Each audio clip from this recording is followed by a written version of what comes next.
मैं नाश्ता तैयार करके तश्त में लगा चुका था। मैं उसे लेकर मेज के पास आ गया। साहब को झुककर सलाम किया और मेज पर कॉफी की चैनक और प्यालियां रखने लगा। उन्हें मेरी मौजूदगी में खामोश होने या राजदारी से काम लेने की कोई जरूरत नहीं थी, क्योंकि उन्हें यकीन था कि मैं इब्रानी जबान बिल्कुल नहीं जानता। वो खुलकर उस दहशत अंगेज वाक़े पर बातें करने लगे जिसकी वजह मैं उनके सामने मौजूद था। उनकी बातों से मैंने अंदाजा लगाया कि इस होशरुबा वाक़े को हाई कमांड ने सिर्फ चंद लोगों तक ही महदूद रखने का फैसला किया है और खुफिया तौर पर जबरदस्त तफ्तीश और सुराग रसानी का सिलसिला शुरू कर दिया गया है। ये काम वहाँ पर मौजूद मिलिट्री इंटेलिजेंस को सौंपा गया था। यहूदी सिक्योरिटी चीफ ने टोस्ट पर मक्खन वाली छुरी चलाते हुए भवें ताज्जुब से ऊपर उठाते हुए कहा, हाई कमांड का ख्याल है कि श्रीलंका से कोई पाकिस्तानी कमांडो यहाँ घुस आया है और ये सारी कार्रवाई उसकी तखरीबकारी का नतीजा है। मगर हमारी साहिली सिक्योरिटी इस कदर सख्त है कि बाहर से किसी गैर आदमी के इस जजीरे पर घुस आने का सवाल ही पैदा नहीं होता। मैडम ने कहा, डियर, ये भी तो हो सकता है कि इन तमिल बाशिंदों ने ये शरारत की हो। मेरे कान खड़े हो गए। मैं मैडम की प्याली में कॉफी डाल रहा था। सिक्योरिटी चीफ ने सर को आहिस्ता से झटका और बोला,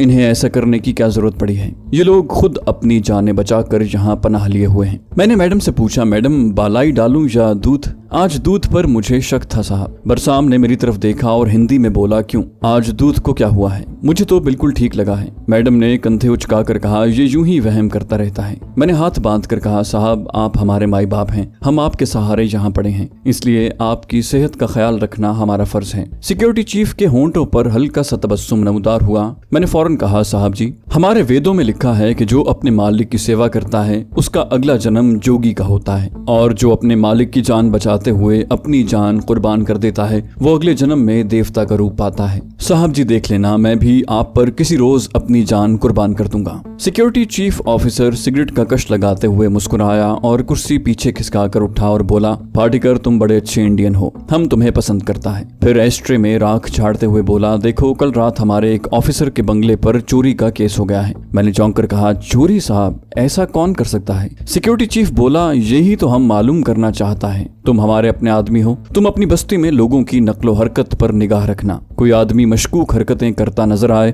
तो चुपके से मुझे इत्तला कर देना। तुम लोग बड़े अच्छे हो, मगर एक मछली सारे तालाब को गंदा कर देती है। मैंने सर हिलाते हुए कहा, ठीक है साहब, मैं एक एक पर कड़ी नजर रखूंगा। जरा सा भी किसी पर शक हुआ तो फौरन आपको खबर कर दूंगा। आप हमारे माई बाप हैं साहब जी। सिक्योरिटी चीफ फर्श के कालीन पर टहलने लगा। उसकी बीवी अभी तक मेज पर बैठी कॉफी पी रही थी। मैं खाली ट्रे लेकर जाने लगा तो सिक्योरिटी चीफ ने मुझे करीब बुलाया और मेरी तरफ घूर कर देखा। अगरचे मेरे बदन में एक सनसनाहट सी जरूर दौड़ गई थी, लेकिन मेरा चेहरा बिल्कुल सपाट ही रहा। सिक्योरिटी चीफ बोला, पार्टिकर, रात तुम्हारी बस्ती के सारे लोग अपनी झोंपड़ियों में ही थे? मैंने बड़े सीधे और साफ लहजे में कहा, जी साहब, मैंने शाम के वक्त सबको देखा था। सब अपनी अपनी झोंपड़ियों के बाहर बैठे ताड़ी पी रहे थे और आपस में झगड़ रहे थे। एक लम्हे के लिए वो कालीन की तरफ देखता रहा, फिर मेरी तरफ निगाहें उठाकर बोला, ठीक है, तुम जाकर अपना काम करो, और हाँ, जैसा मैंने तुम्हें कहा है अपने आदमियों की निगरानी करते रहना, हम तुम्हें इनाम देगा। मैंने हाथ जोड़कर कहा, साहब इनाम का मुझे लालच नहीं, ये हम सब की इज्जत का सवाल है। हम कभी चोरी नहीं करते,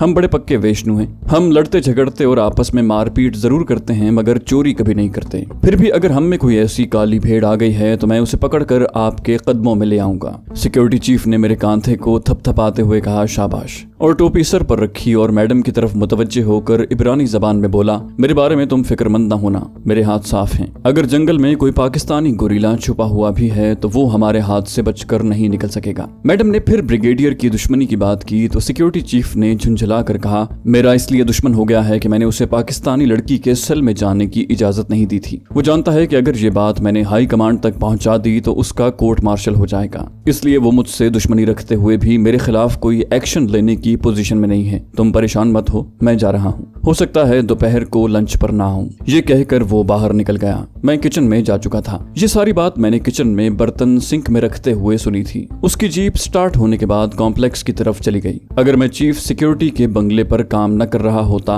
और मैंने उस पर अपनी वफादारी और खिदमत गुजारी का सिक्का न जमाया होता तो मुमकिन था कि उसे मुझ पर शक हो जाता, क्योंकि मैं ही 2 माह पहले से इस जजीरे में आया था। लेकिन मेरे आने का ड्रामा इस कामयाबी और तफसीलात के साथ रचाया गया था कि उसके दिल में मेरे बारे بارے میں بدگمانی پیدا نہیں ہو سکتی تھی۔ میں اسی لمحے سے محتاط ہو گیا۔ اب مجھے صرف ایک ہی الجھن تھی کہ اگر ان لوگوں نے اس نہج پر تفتیش شروع کر دی کہ پچھلے 2-3 مہینوں میں باہر سے کون آیا ہے تو میں دھر لیا جاؤں گا، اور مجھے پاکستانی گوریلا ثابت کرنے کے لیے صرف میرا ڈاکٹری معائنہ کرنے کی ہی دیر تھی۔ میں نے اپنے عمل کو تیز کرنے کا فیصلہ کر لیا۔ اس روز بستی میں تلاشی کا سلسلہ شروع ہو گیا۔ میری عدم موجودگی میں یہودی سیکیورٹی گارڈز اور ملٹری انٹیلیجنس والوں کی نگرانی میں ہو رہا تھا۔ بستی والوں کو یہی بتایا تھا کہ ایک فوجی افسر کے بنگلے میں چوری ہو گئی ہے اور چور کوئی قیمتی ہار چرا کر لے گیا ہے۔ شام کو میں بستی میں آیا تو میری جھونپڑی کا فرش بھی جگہ جگہ سے کھدا ہوا تھا۔ دادا رمیا پریشان تھا، کہنے لگا اگر ہم میں سے کسی نے یہ کام کیا ہے تو اس نے ہم سب سے سخت دشمنی کی ہے۔ ذرا سوچو اگر یہ لوگ ہمیں جزیرے سے نکال دیں تو ہم بال بچوں کو لے کر کہاں جائیں گے؟ کیرلا پولیس تو ہمیں جیل میں بند کر دے گی۔ ان یہودی صاحبوں نے ہمیں پناہ دے رکھی ہے، ہمیں تو ان کی دن رات خدمت کرنی چاہیے۔ رمیا دادا نے بستی والوں کو جمع کر کے اس قسم کی ایک تقریر بھی کی۔ سب کے چہرے لٹکے ہوئے تھے کیونکہ ان میں سے کسی نے بھی چوری نہیں کی تھی۔ میں بہانے سے اپلوں کے ڈھیر کی طرف گیا۔ اس ڈھیر کی بھی تلاشی لی گئی تھی۔ اپلوں کو ادھر ادھر ہٹا کر دیکھا گیا تھا، مگر خدا کا شکر ہے کہ وہاں کسی نے زمین نہیں کھودی تھی، ورنہ میرا پستول وہیں زمین کے اندر 2 فٹ نیچے دفن تھا۔ یہ پستول مجھے یہودی فائرنگ اسکواڈ کے سامنے پہنچانے کے لیے کافی تھا۔ سارے یہودی کمپلیکس میں سیکیورٹی انتہائی سخت کر دی گئی تھی۔ سیکیورٹی چیف اس سلسلے میں اپنی بیوی سے جو باتیں کرتا وہ میں سمجھ لیتا۔ اس کی زبانی مجھے معلوم ہوا کہ حیفا سے ایک انتہائی تجربہ کار انٹیلیجنس آفیسر وہاں پہنچ رہا ہے۔ میں چوکنا ہو گیا۔ وہاں روز بروز تحقیقات ہوتی، اس کا بھی مجھے علم ہو جاتا، کیونکہ سیکیورٹی چیف اپنی بیوی سے اس ضمن میں ضرور گفتگو کرتا۔ یہ لوگ ابھی تک میری چپل اور دوسرے سیکیورٹی محافظ کی وردی برآمد کرنے میں کامیاب نہیں ہوئے تھے۔ انہیں مرنے والوں کے بدن پر سے میرے ہاتھوں کے نشان بھی نہیں ملے تھے، نہ ہی انہیں چٹان کے پیچھے جنگل میں مٹی کے تودے والی میری زمین دوز خفیہ کمین گاہ کا علم ہو سکا تھا۔ لیکن حیفا کے نئے انٹیلیجنس آفیسر کے آنے کی خبر میرے لیے تشویشناک تھی۔ اس بات کا امکان تھا کہ وہ مجھ سے پوچھ گچھ کرے، کیونکہ تملوں کی بستی میں ہی نیا رنگ روٹ تھا۔ میری حالت اس وقت ایک ایسے بحری جہاز کی تھی جس کی طرف تباہ کن تارپیڈو بڑھتا چلا رہا ہو۔ یہ تارپیڈو مجھے ہٹ کر سکتا تھا۔ اگر تب تک میں سونیا کو وہاں سے نکال کر لے جانے میں کامیاب نہیں ہو جاتا تو مجھے اس آنے والی آفت کا مقابلہ کرنا تھا، جرأت مندانہ اور مردانہ مقابلہ۔ اس نئے انٹیلیجنس آفیسر کی آمد میرے لیے اس لیے بھی خطرناک تھی کہ عین ممکن تھا کہ وہ میرے پورے ریکارڈ اور میری شکل سے بھی واقف ہو۔ ایسی صورت میں میرا بچ نکلنا ناممکن تھا۔ ادھر سیکیورٹی چیف اور ملٹری انٹیلیجنس والوں نے مل کر بستی کے ایک مرد کو تجربہ گاہ میں بلا کر ان کی ڈیٹیکٹ اسکریننگ شروع کر دی۔ یہ ایکس رے کی طرح کی مشین تھی جس کے پیچھے آدمی کو کھڑا کر کے اس سے سوال کیے جاتے۔ ایک دن میری باری بھی آ گئی۔ سیکیورٹی چیف نے مجھے کہا کہ یہ دفتری کارروائی کے لیے ضروری ہے، اس لیے تمہیں بھی چلنا ہوگا۔ میں لیبارٹری میں پہنچ گیا۔ 2 ڈاکٹر اور ایک ملٹری انٹیلیجنس کا آدمی وہاں موجود تھے۔ انہوں نے مجھے غور سے دیکھا۔ میں نے جاتے ہی ہاتھ جوڑ کر سب کو پرنام کیا اور فرش پر کونے میں لگ کر بیٹھ گیا۔ نرس نے مشین کے آگے ایک اسکرین شیٹ لگائی اور مجھے پیچھے کھڑے ہونے کا کہا۔ میں اس قسم کی کئی مشینوں میں سے گزر چکا تھا۔ مجھے اپنے اوپر جھوٹ کو سچ بنا کر طاری کرنے کی انتہائی مہارت حاصل ہو گئی تھی، کیونکہ میں یہ کام اپنے ذاتی مفاد کے لیے نہیں بلکہ ملک کے بہترین مفاد کے لیے کر رہا تھا، اس لیے مجھے بھرپور اعتماد تھا۔ میں مشین کے پیچھے کھڑا ہو گیا۔ ملٹری انٹیلیجنس آفیسر نے ہندی میں مجھ سے اچانک پوچھا، تم بدھوار کی رات کو جیل کی 4 دیواری میں کیا کرنے گئے تھے؟ یہ بہت ہی خطرناک سوال تھا۔ اگر میرا پورا تجربہ اور مہارت میرے ساتھ نہ ہوتی تو میں قدموں سے اکھڑ گیا تھا۔ یہ سوال میرے لیے انتہائی غیر متوقع تھا۔ میں نے اپنے اعصاب اور احساسات کو پورے طور پر کنٹرول میں رکھا اور کسی قدر حیران ہو کر ہاتھ باندھ کر کہا، حضور ہم نے تو جیل کی 4 دیواری کبھی دیکھی بھی نہیں، ہم تو رات کو بستی سے باہر کبھی گئے ہی نہیں۔ میں نے اچھی طرح محسوس کیا تھا کہ میرے دل کی دھڑکنوں میں 1 سیکنڈ کے 1000ویں حصے جتنا بھی فرق نہ آیا تھا۔ ملٹری انٹیلیجنس آفیسر نے فوراً ہی دوسرا سوال کر دیا، تمہیں چوری کے بارے میں علم ہے کہ یہ کس نے کی تھی؟ میں بڑے اعتماد اور بھول پن سے سر ہلاتے ہوئے کہا، نہیں مہاراج، ہمیں تو اس بارے میں کچھ نہیں پتا، اگر ہوتا تو ہم اپنے صاحب کو فوراً بتا دیتے، ہم تو حضور کے نمک خوار ہیں مہاراج۔ مجھے فارغ کر دیا گیا۔ میں نے خدا کا شکر ادا کیا اور واپس چلا گیا۔ مجھے ہر وقت بس ایک ہی دھڑکا لگا رہتا کہ بستی میں ہی نیا آیا تھا۔ اگر اس انٹیلیجنس آفیسر کو جو حیفا سے آیا تھا مجھ پر ذرا سا بھی شک پڑ گیا اور اس نے میرا ڈاکٹری معائنہ کیا تو سارا بھانڈا پھوٹ جائے گا۔ مجھے یوں محسوس ہونے لگا کہ میں کسی ایسے پل پر سے گزرنے کی کوشش کر رہا ہوں جو اس طرح کی دھار کی مانند ہے، لیکن مجھے اس پر سے ہر حالت میں صحیح و سالم گزرنا تھا۔ میں نے پہلا کام یہ کیا کہ اپنی فرینچ کٹ داڑھی اور سر کے بال مڈوا دیے۔ بہانہ یہ بنایا کہ میرے سر اور منہ پر خارش رہنے لگی की है। ये पेशबंदी हैफा से आने वाले नए मिलिट्री इंटेलिजेंस ऑफिसर के लिए थी, क्योंकि हैफा में मेरी जो तस्वीर सरकारी हलकों तक पहुंची थी उसमें मेरी फ्रेंच कट दाढ़ी थी। मैंने अपना हुलिया बिल्कुल तमिल मद्रासियों जैसा कर लिया। माथे पर हर वक्त तिलक की लंबी लंबी लकीरें डाले रखता। मेरे हुलिये में काफी फर्क पड़ गया था। एक रात अंधेरे में मैं अपनी खुफिया कमीनगाह यानी लहद का मुआयना करके आया। लहद के कोने में सूखे नारियल उसी तरह पड़े थे जहाँ मैंने एक चाकू भी लाकर रख दिया था। ये मालूम करने के लिए कि सोनिया किस मकाम पर कैद है, मैंने एक चाल चली। एक रोज सिक्योरिटी चीफ की बीवी हाथों पर जैतून की मालिश कर रही थी कि मैं करीब से गुजरते हुए अचानक रुक गया और गौर से झुककर उसके हाथों को तकने लगा। मैडम मेरे हाथ की लकीरों के इल्म की बेहद मोतकिद थी, क्योंकि जब मैंने तावीज़ तालाब में डाला था उसके खावत ने किसी गैर औरत की बात नहीं की थी। ये एक हुस्न इत्तेफाक ही था। उसने किसी कदर तशवीश के साथ पूछा कि मैं क्या देख रहा हूँ। मैंने कहा, मैडम देख रहा हूँ कि आपके दाएं हाथ की एक लकीर खतरनाक हद से आगे बढ़ रही है। मैडम ने अपने दोनों हाथ मेरे सामने फैला दिए। फाड़ीकर, जल्दी देख कर बताओ कि ये लकीर क्यों बढ़ रही है, इससे क्या होगा। मैंने यूं ही एक लकीर पर अपनी उंगली रख दी और चेहरे पर परेशानी के असरात लाते हुए कहा, मैडम ये आपने क्या कर लिया है अपने साथ। यहूदी औरत तो परेशान हो गई। मैंने आंखें बंद करके संस्कृत का एक श्लोक पढ़ा। आंखें दोबारा खोलकर हाथ की लकीर पर आंखें गाड़ दी और कहा, ओम सर्वम ब्राह्म्यम। मैडम ये पाकिस्तानी औरत तो खतरनाक भूत बनकर आपके खामद को हमेशा के लिए आपसे जुदा करने वाली है। मैडम तो जैसे सकते में आ गई। उसे मुझ पर बेहद एतकाद था। कुछ वो ज़ईफुल एतकाद भी थी, कुछ मेरा हुलिया मदरासी पुजारियों जैसा था। ऊपर से मैंने संस्कृत का एक श्लोक भी पढ़ दिया। जल्दी से मुझे अपने कमरे में ले गई और टेबल लैंप जलाकर अपना हाथ मेज पर फैला दिया। बोली, फाड़ीकर अब लकीरों को गौर से देखो, तुमने मुझे परेशान कर दिया है। मैं भी सोचती थी कि तुम्हारा साहब रात को देर से क्यों आता है। कई रोज से मैं इसे कुछ उखड़ा उखड़ा सा देख रही हूँ। मैंने उसका हाथ अपने हाथ में ले रखा था और उसकी टेढ़ी मेढ़ी लकीरों को बड़े गौर से देख रहा था। मैंने मैडम की तरफ देख कर कहा, मैडम मैं साहब का नौकर हूँ। उन्हें पता चल गया तो वो मुझे नौकरी से निकाल देंगे। पहले वादा करें कि आप उन्हें कुछ नहीं बताएंगी। यहूदी औरत ने कसम खाकर कहा कि वो किसी के आगे मेरा नाम नहीं लेंगी। तुम लकीरें देख कर बताओ कि क्या वाकई मेरा खामद उस पाकिस्तानी औरत के इश्क में फंस गया है। मैंने जल्दी पर तेल छिड़कते हुए कहा, मैडम ये लकीर बिल्कुल नई आपके हाथ पर उभरी है और ये बता रही है कि साहब उस पाकिस्तानी लड़की के इश्क में ही गिरफ्तार नहीं है, बल्कि वो तो उसके साथ यहाँ से फरार होके अमेरिका जाकर शादी करने का मंसूबा बना रहा है। मैंने उस यहूदी औरत को एक बहुत बड़ी बात कह दी थी। अगर उसकी भिनक भी सिक्योरिटी चीफ को पड़ जाती तो वो मुझे शूट कर सकता था, लेकिन मुझे ऐसा हर हालत में करना था। यही मेरा मंसूबा था कि यहूदी औरत पर यह जुमला जैसे बिजली बनकर गिरा। वो वाकई सकते में आ गई। मैं फौरन घुटनों के बल झुक गया और दोनों हाथ बांध कर भर्राई हुई आवाज में कहा, मैडम मैं गरीब आदमी हूँ, भगवान के लिए ये बात साहब को न बताना, वो मुझे जिंदा नहीं छोड़ेंगे। मैंने तो आपको इसलिए सच सच बता दिया कि मैं आपका घर बर्बाद होते नहीं देख सकता। यहूदी औरत का सांस तेज तेज चलने लगा। उसने किसी कदर झुंझला कर कहा, क्या फजूल बात कर रहे हो। तुम्हें एक बार कह जो दिया कि मैं किसी को नहीं बताऊंगी। तुम एक बार फिर मेरा हाथ गौर से देखो। मैंने कहा, अच्छा जी देखता हूँ। मैं फिर उसका हाथ देखने लगा। हाथ में कुछ भी नहीं था। मैं अपने मंसूबे के मुताबिक सोच समझकर एक एक कदम आगे बढ़ रहा था। मैं एक बार फिर माहिर नजूमी बनकर बोला, मैडम मैंने वही कुछ आपको बताया है जो आपके हाथ की लकीरें साफ साफ बता रही हैं। अगर आपने जल्दी से कोई उपाय न किया तो ये मक्कार पाकिस्तानी औरत आपके खावत को हमेशा के लिए आपसे छीन लेगी।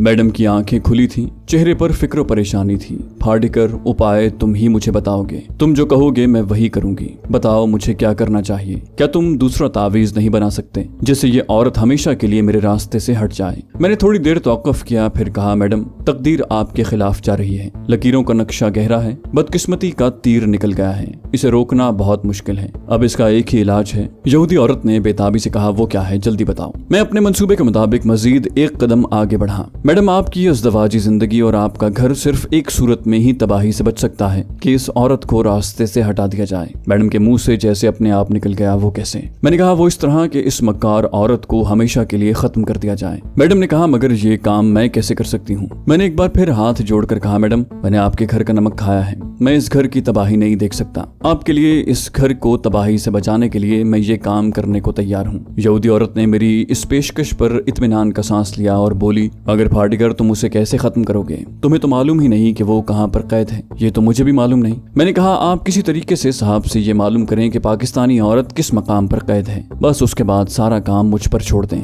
मैं किसी न किसी तरह वहां तक पहुंच जाऊंगा। मैडम कहने लगी, लेकिन तुम कैसे पहुंचोगे और उसे किस तरह खत्म करोगे? मैंने फौरन कहा, इस सिलसिले में भी आपको थोड़ी सी मेरी मदद करनी होगी। जब हम उस औरत के पास पहुंच जाएंगे तो मैं अपने साथ यमराज की तावीज की राख भी लेता जाऊंगा। बस उस राख को औरत के सर के बालों में गिरा दूंगा, उसके बाद उसके बदन में आग लग जाएगी, मगर ये आग किसी को नहीं दिखाई देगी और थोड़ी ही देर में ये मक्कार औरत जलकर राख हो जाएगी। यहूदी मैडम रकाबत की आग और अपने घर को बचाने के जज्बात में इस कदर डूबी हुई थी कि उसने मुझसे ज़िमन में कोई सवाल न किया। वैसे भी वो मेरी करामात और जुनूबी हिंद के जादू से बेहद मुतासिर थी। कहने लगी, आज ही साहब से मालूम करती हूँ, तुम यमराज वाला तावीज तैयार करो। मैंने कहा, ये खतरनाक तावीज है मैडम, इसके लिए मुझे सारी रात आग जलाकर तपस्या करनी और मंत्र पढ़ने होंगे। इसमें मेरी जान जाने का भी खतरा है, मगर आपके और आपके घर की बेहतरी के लिए ऐसा जरूर करूंगा। मैं आज ही रात ये तावीज तैयार करके उसकी राख पुड़िया में बांध कर अपने पास रख लूंगा। आप साहब से यह मालूम करें कि ये पाकिस्तानी मक्कार, अय्यार और हमारी दुश्मन औरत किस जगह पर कैद है, ताकि मैं वहां पहुंचकर उसे हमेशा के लिए खत्म कर दूं। फिर आपका घर तबाही से हमेशा के लिए महफूज हो जाएगा। मगर एक बात है। यहूदी औरत ने पूछा, वो क्या? मैंने हाथ बांध कर अर्ज किया कि मैडम, साहब को ये पता न चले कि ये सब कुछ मेरे कहने से हो रहा है। अगर साहब को मुझ पर जरा सा भी शक पड़ गया तो वो आपको तो कुछ नहीं कहेंगे, मगर मुझे जिंदा नहीं छोड़ेंगे। मैं तो भगवान जानता है कि ये सब कुछ आपकी भलाई के लिए कर रहा हूँ। मुझे किसी इनाम का लालच भी नहीं है, मेरी अपनी कोई जाती गरज भी नहीं है और मेरी इस औरत से कोई दुश्मनी भी नहीं है। यहूदी औरत ने मुझे पुरजोर अल्फाज में यकीन दिलाया कि वो मेरा जिक्र किसी से नहीं करेगी। अब मैंने उसे आखिरी जुमला कहा, ये बात भी है मैडम कि अगर मेरा नाम जाहिर हो गया तो तावीज का असर जायल हो जाएगा। ये गुप्त यमराज मंत्र का तावीज होता है जिसमें राजदारी पहली शर्त है। अगर उसकी जरा सी भी हवा किसी पर खुल जाए तो तावीज का असर बिल्कुल जायल हो जाता है और मंत्र काम नहीं करते। मैंने उस औरत को बेहद पक्का कर दिया। पक्की तो वो पहले ही थी, लेकिन मैंने मंत्रों की राजदारी की शराइत पेश करके उसे बिल्कुल ही बांध दिया। अब वो अपने पांव पर कुल्हाड़ा नहीं चला सकती थी। अंदर से वैसे मुझे डर लग रहा था कि कहीं सिक्योरिटी चीफ को शक न पड़ जाए कि उसकी बीवी पाकिस्तानी कैदी लड़की के बारे में किस लिए पूछ रही है। औरत आखिर औरत होती है और खास तौर पर जब रकाबत या अपनी अज़दवाजी जिंदगी को बचाने का मसला दरपेश हो तो औरत की फरासत और चरित्र पर देवता भी हैरान रह जाते हैं। उस यहूदी औरत ने रात को न जाने क्या चक्कर चलाया कि उसके खावद ने उसे सोनिया के बारे में जो कुछ मैडम को पूछना था बता दिया। अगले रोज जब मैं कागज के एक टुकड़े की राख पुड़िया में बांध कर मैडम के सामने गया तो वो बड़ी खुश नजर आ रही थी। साहब नाश्ता करके चले गए तो वो मुझे अपने बेडरूम में ले गई और बोली, मैंने पाकिस्तानी चुड़ैल के बारे में सब कुछ मालूम कर लिया है। मैंने पुड़िया उसको दिखाते हुए कहा कि मैंने यमराज तावीज की राख भी तैयार कर ली है। उसे झूठ मूठ बताया कि मुझे सारी रात आग जलाकर मंत्र पढ़ने पड़े हैं और सख्त थक गया हूँ। मैडम ने मुझे फ्रिज से सेब का जूस लाकर पिलाया। बंगले में उस वक्त हमारे सिवा सिर्फ तमिल नौकरानी ही थी जो कपड़े धोकर आंगन में डाल रही थी। मैं सोनिया के बारे में मालूमात हासिल करने के लिए बेताब था, लेकिन मैंने अपने जज्बात को काबू में रखा हुआ था। मुझे मैडम ने खुद ही वो राज बता दिया जिसके हुसूल के लिए मैं कई रोज से परेशान और सरगर्दा था। ये तमाम मालूमात उसने अपने खावत से किस तरीके से हासिल की, इस सिलसिले में उसने मुझे कुछ न बताया। सिर्फ इतना कहा कि रात उसने साहब को खुद मशरूब पिलाया था। चूंकि ये खुद उसकी जिंदगी और मौत का सवाल था, इसलिए मैडम ने रात को न जाने साहब पर क्या जादू किया कि उसने अपनी बीवी को सोनिया के बारे में वो सब कुछ बता दिया जिसकी मुझे अशद जरूरत थी और जिन मालूमात के बगैर मैं एक कदम भी आगे नहीं चल सकता था। इन मालूमात के मुताबिक सोनिया जेल कैंप में कैद नहीं थी, बल्कि उसे एटमी तहकीकात के तजुर्बे वाले ममनुआ इलाके में रखा गया था। वो जेल सेल में कैद थी। वो एटमी प्लांट की गुंबद वाली छोटी सी इमारत के अकब में एक 3 मंजिला इमारत की तीसरी मंजिल पर कोने में वाक़ था। बाहर की जानिब उसकी कोई खिड़की और रोशनदान नहीं था। उस छोटे से कमरे के सामने की जानिब एक बैल्कनी नुमा छोटा सा बरामदा था जो तीसरी मंजिल के बाकी 4 कमरों के आगे से गुजरता था। इन बाकी 4 कमरों में से 3 कमरे बंद थे। सिर्फ चौथे कमरे में सिक्योरिटी गार्ड के मुसल्ला सिपाही रहते थे जो दिन रात सोनिया के सेल के बाहर मुसल्ला पहरे पर रहते थे। एक आदमी दिन में सिर्फ एक बार सोनिया के लिए सूप और रोटी लेकर जाता। इससे ज्यादा मैडम को सिक्योरिटी चीफ खामद ने नशे में तरंग भी कुछ न बताया। मेरे लिए इतनी मालूमात ही बहुत थी। उसके आगे अब मेरा काम शुरू होता था। मैडम ने कहा, तुम इस औरत तक कैसे पहुंचोगे भाटीकर? वहां तो बड़ा सख्त पहरा होता है। मैंने कहा, मैडम आप इत्मीनान रखें, यमराज का मंत्र मेरी मदद करेगा। मुझे उस मक्कार औरत का सुराग मिल गया है, बस मुझे ये चाहिए था। अब मैं किसी न किसी तरह उसकी कोठरी में पहुंचकर यमराज के तावीज की राख उसके सर में डाल दूंगा और उसे जलाकर राख कर दूंगा। मैडम ने बेचैनी से कहा, तुम ये काम आज रात को ही कर दो, न रहेगा बांस ना बजेगी बांसुरी। मैं उस औरत से जल्दी छुटकारा हासिल करना चाहती हूँ। मैंने हाथ बांध कर कहा, मैडम अभी मुझे कुछ और मंत्र पढ़ने हैं, लेकिन मैं ज्यादा देर नहीं लगाऊंगा। हाँ, एक बात का ख्याल रखने के लिए मैं फिर ताकीद करूं, इस मामले की हल्की सी भिनक भी किसी के कानों तक नहीं पड़नी चाहिए, वरना ये सब कुछ खत्म हो जाएगा और ये अय्यार पाकिस्तानी औरत आपके भोले भाले खावत को ले उड़ेगी। मैडम ने दोनों कानों पर उंगलियां रख दी और कहा, मैं किसी से भला इसका जिक्र क्यों करने लगी? क्या मुझे अपने घर की सलामती अजीज नहीं? तुम खातिर जमा रखो, इस बात का कयामत तक सिवाय तुम्हारे और मेरे किसी को इल्म नहीं होगा। मैं काफी हद तक मुतमईन हो गया था। मैंने मैडम को इतना पक्का कर दिया था कि मुझे यकीन था कि अब वो किसी से इस सिलसिले में कोई बात करने की पोजीशन में नहीं थी। इस आम काम से फारिग होकर मैंने सोनिया को एटमी प्लांट के अहाते से अगवा करने के मंसूबे पर गौर करना शुरू कर दिया। इस दौरान में हैफा से नया फौजी इंटेलिजेंस वाला भी पहुंच गया। उसकी फ्लाइट जजीरे के एयरपोर्ट पर शाम को आई थी। अगले रोज मैं बंगले पर गया तो साहब ने अपनी बीवी यानी मैडम को गुफ्तगू के दौरान में बताया कि हैफा से नया मिलिट्री इंटेलिजेंस ऑफिसर मिस्टर फराहीम रात को आ गया है। उसकी बीवी ने किसी कदर परेशानी का इजहार किया तो साहब बोला, डार्लिंग तुम बहुत जल्द परेशान हो जाती हो, मैं कोई बच्चा नहीं हूँ। यहाँ के इंटेलिजेंस ऑफिसर मेरे साथ हैं और फिर मैं आज दोपहर उसे खाने पर यहाँ बुला रहा हूँ। ऐसा करना एक टर्की भून लेना। मैं किचन में था, ये आवाज मेरे कानों में पहुंची तो चौकस हो गया। साहब चला गया तो मैडम ने मुझे नाश्ते की मेज पर बुलाकर सबसे पहले तो ये पूछा कि मैंने यमराज के मंत्रों का अमल खत्म किया है या नहीं। मैंने उसे ये कहकर तसल्ली दी कि 2-1 रोज में ये अमल पूरा हो जाएगा। उसने मुझे मंत्रों के अमल को तेज तर करने की हिदायत की और फिर बताया कि दोपहर के खाने पर हैफा से एक नया ऑफिसर भी आ रहा है। उसने मुझे फूड स्टोर से अशियाए खुर्दनोश लाने के लिए एक फहरिस्त लिख दी। एक $100 का नोट भी दिया। टर्की उनके बंगले पर ही था। मेरे अंदर एक बेचैनी सी शुरू हो गई थी। नया इंटेलिजेंस ऑफिसर मिस्टर फराहीम कहीं मुझे पहचान न ले। मैंने फूड स्टोर के एक आईने में अपनी शक्ल को गौर से देखा। मेरा हुलिया हैफा के जमाने से काफी बदला हुआ था। मैं बिल्कुल कोई मद्रासी ब्राह्मण पुजारी लगता था। फिर भी मैंने फैसला किया कि नए जासूस के सामने ज्यादा नहीं आऊंगा। खाना तैयार करने में मैडम मेरे साथ लग गई। 1 बजे तक हमने कई डिशें तैयार कर लीं। पूरे 1:30 बजे बरसाम साहब हैफा वाले नए मिलिट्री इंटेलिजेंस ऑफिसर फराहीम को साथ लिए दाखिल हुए। ये छोटे कद का गोल शानों वाला एक उधेड़ उम्र आदमी था, जिसके सर में दरमियान में बाल उड़े हुए थे। छोटी छोटी निस्वारी मूछें थीं। पतलून और सफेद नीम आस्तीन की बुशर्ट में था। मुंह में सिगार लगा रहा था। उसकी बड़ी आओ भगत की गई। अपने साहब की हिदायत के मुताबिक मैडम मेहमान के आगे बिछी जा रही थी। उसे तरह तरह के मशरूब चखाती। बरसाम साहब ने उसे सिगारों का एक डिब्बा भी पेश किया। खाने पर इंटेलिजेंस ऑफिसर फराहीम की करंजी आंखें कमरे का जायजा भी ले रही थी। खाने के बाद मशरूब का ग्लास सामने रखकर फराहीम ने सिगार सुलगाया और उसका धुआं उड़ाते हुए बोला, मिस्टर बरसाम, अब तक यहाँ वालों की तहकीकात से तो यही पता चला है कि बाहर से किसी पाकिस्तानी कमांडो ने यहाँ आकर ये तखरीबी कार्रवाई की है। मैं मेज से बर्तन उठाकर बड़े आराम से तश्त में रख रहा था। वो इब्रानी जबान में गुफ्तगू कर रहे थे। सिक्योरिटी चीफ बरसाम ने सिगरेट सुलगाया और कहा, सर हमारी सिक्योरिटी यहाँ बड़ी सख्त है। अगर बाहर से कोई पाकिस्तानी कमांडो आया है तो उसे यकीनन किसी दुश्मन की आबदोज ने साहिल पर उतारा होगा। इंटेलिजेंस ऑफिसर सिगार का हल्का सा कश लगाकर बोला, क्या आपने यहाँ समंदर के नीचे बारूदी सुरंगें नहीं बिछाई? बरसाम ने जवाब में कंधे उचकाए, फिर कहा, सर इसकी कभी जरूरत नहीं समझी। वैसे भी आप तो जानते हैं कि ये जजीरा भारत के मुल्क का अहम तरीन हिस्सा है और भारतीय हुकूमत ने हमें एक दोस्ताना मुआहदे के तहत कुछ अरसे के लिए दे दिया है। हम एक जजीरे के गिर्द बारूदी सुरंगें वगैरह बिछाते हैं तो इससे ताल्लुकात पर बुरा असर पड़ता है, क्योंकि भारतीय हुकूमत का कोई ना कोई साइंसी या फौजी वफ्द महीने में एक आध बार यहाँ जरूर आता है और वो फौजी लॉन्च पर ही आते हैं। इंटेलिजेंस ऑफिसर फराहीम खामोशी से सिगार पीने लगा। मैं खाली बर्तन लेकर किचन में आ गया। किचन खाने की मेज से ज्यादा दूर नहीं था और अगर आदमी हमतन गोश हो तो वो खाने की मेज पर बातें करने वालों की आवाज और जुमले बखूबी सुन सकता था। इंटेलिजेंस ऑफिसर कहने लगा, क्या ऐसा नहीं हो सकता कि यहाँ जो भारत के तमिल लोग बस्ती में रहते हैं ये उनमें से किसी की कारस्तानी हो? मेरे जिस्म में ठंडी लहर दौड़ गई। सिक्योरिटी चीफ बरसाम ने कहा, सर ये लोग तो इतने पसमानदा और जाहिल हैं कि इन्हें इस किस्म की तखरीबी कार्रवाइयों की क्या जरूरत हो सकती है। फिर ये लोग तो एक तरह से यहाँ पनाह लिए हुए हैं। मैं कॉफी लेकर कर मेज के पास पहुंच गया था और बड़े आराम से मेज पर कॉफी के बर्तन रखने लगा। मैं मिस्टर फराहीम से आंखें चुराने की बिल्कुल कोशिश नहीं कर रहा था। मैंने अपने चेहरे पर बड़ी आजिजाना मुस्कुराहट तारी कर रखी थी। मिलिट्री इंटेलिजेंस ऑफिसर ने एक ऐसा सवाल कर दिया जिससे मेरे दिल को जरा सा धड़का लगा, मगर मैंने अपने रवैये से हरगिज जाहिर न होने दिया। उसने सिक्योरिटी चीफ से पूछा, मुझे बताया गया है कि हाल ही में भारत से एक नया तामिल बाशिंदा भी यहाँ आया है। ये इंतहाई तशवीश अंगेज लम्हा था। मेरे कानों में सनसनाहट सी गूंजने लगी। ये नया सुराग रसा हर बात से वाकिफ था,